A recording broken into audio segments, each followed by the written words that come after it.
Hey YouTubers, Mike Martins here, Mike Martins channel. Thanks for joining me on another very special edition of Housing Crisis. I just got this article from Better Dwelling. It's actually really well written.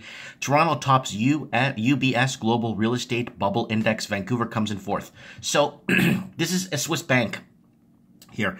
Swiss-based mega bank, UBS, updated its Global Real Estate Bubble Index. The index looks for cities that experience price climbs that disconnect from fundamentals. Topping this year is Toronto. In fourth place is Vancouver. Let's take a look at bubble factors. So they're looking at cost, value, and how much the bubble's overinflated, you know? Like some of them are super overinflated. Now, let's look at this index here. UBS Global Real Estate Bubble Index.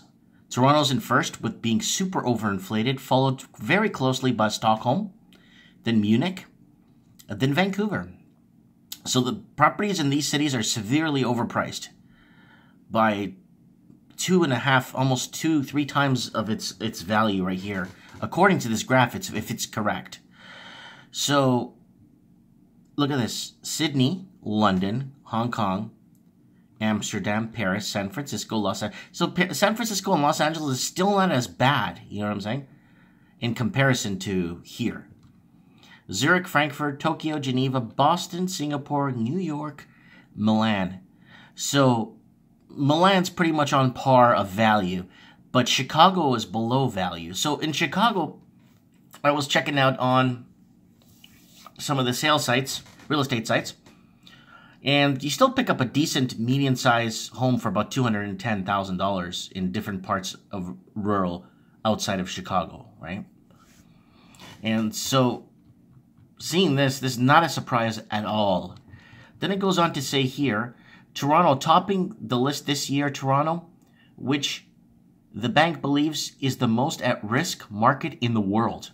Analysis noted price growth reached excessive 20% year-on-year last quarter. Inflation-adjusted prices have doubled in the past 13 years. Renters have only increased 5% and incomes less than 10%.